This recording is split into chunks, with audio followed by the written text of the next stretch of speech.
Aunty uncle আসছে, তো আমাদের জন্য আন্টি পিঠা বানিয়ে বাসা থেকে নিয়ে আসছে।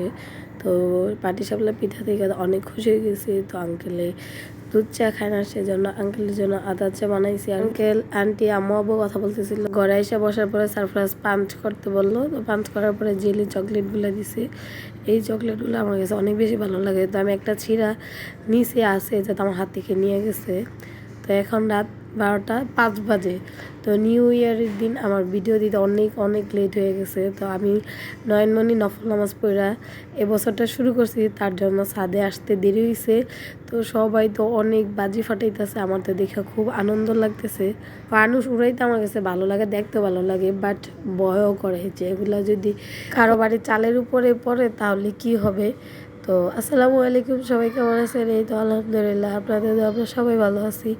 তো কাবারগুলো দেখে আমার একটা কথাই বারবার মনে পড়ে যে কাবার নিয়ে আসছে যে ভাইয়াটা, ওই ভাইয়াটার যদি বলতাম আমার কাবারগুলো লাগিয়ে দিয়ে যেতে, তাহলে মনে হয় কাবারটা দেখতে সুন্দর বেশি হইতো। আমরা নিজেরা লাগানোর কারণে বেশি সুন্দর হয় নাই। বিকেলবেলা এসে পড়ছি স্বর্ণকারের দোকানে, কারণ আমার হাতের ব্রেসলেটটা ভেঙে গেছে, ওইটা ঠিক করাতে হবে। সেজন্য কিছুদিন আগে এই দোকান থেকে আমি একটা স্বর্ণের আংটি বানাইছি, ওইটা আমার কাছ থেকে হারাই গেছে। কিভাবে হারাইছে সেটা আমি জানি না, তো আমার কাছে অনেক খারাপ লাগছে। আংটিটা আমার অনেক ফেভারিট ছিল। এই দোকানে দাঁড়াই শুনি চিল্লাইতেছে মানুষ, কেন চিল্লাইতেছে? এখানে গার্মেন্টসে আগুন লেগে গেছে আমাদের বাড়ির পাশে, সেজন্য অনেক চিল্লাচিল্লি হয়েছে। তারপর আগুন আনা হয়েছে। নয়নমণি বাসা আসার পরে বলতেছিল চলো আমরা একটু কালীবাজার যাই। তো আমরা এখন কালীবাজার যাইতেছি। তো নিউ ইয়ার দিন ছিল, তো আমার কোথাও যাওয়ার ইচ্ছা ছিল না, বলছে এবছর বাসায় কাটাবো দিনটা, বাট আমরা যা ভাবি তা হয় না। তো আমি তো একটা জিনিস বলতে ভুলেই গেছি, সেটা হলো সবাই হ্যাপি নিউ ইয়ার। অনেকদিন পরে বলছি দোয়া করি সবাই সুস্থ থাকেন, ভালো থাকেন, এই বছরটা যেন অনেক ভালো কাটে। আপনারাও আমার জন্য সবাই দোয়া করবেন। নয়নমণি অনেকক্ষণ হয়ে গেছে দোকান খুঁজতেছে, দোকান খুঁজে পাইতেছে না।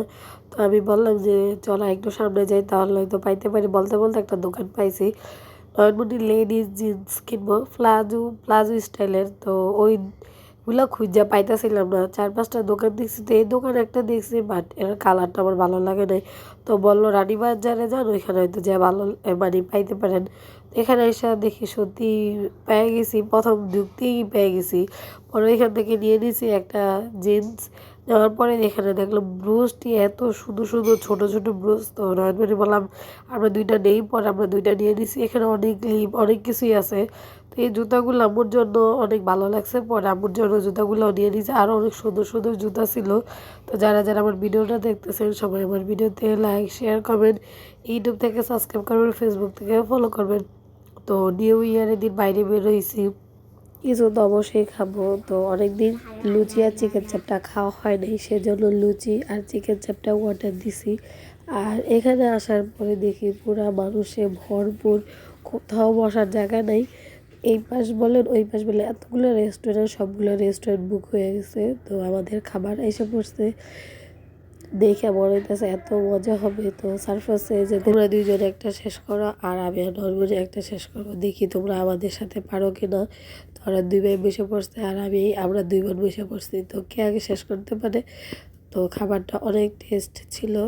সারফাসে যা তো অনেক সময় নিছে, আমাদের তো খাওয়া শেষ। তো সারফাস বলতেছে তোমরা তো অনেক বড় আমাদের থেকে, তার জন্য তোমরা আগে পারছো আর আমাদের একটু লেট হয়েছে। আমাদের শেষ, অটো নিয়ে নিছি, এখন বাসায় চলে যাবো। তো সবাই ভালো থাকবেন, সুস্থ থাকবেন, আল্লাহ হাফেজ।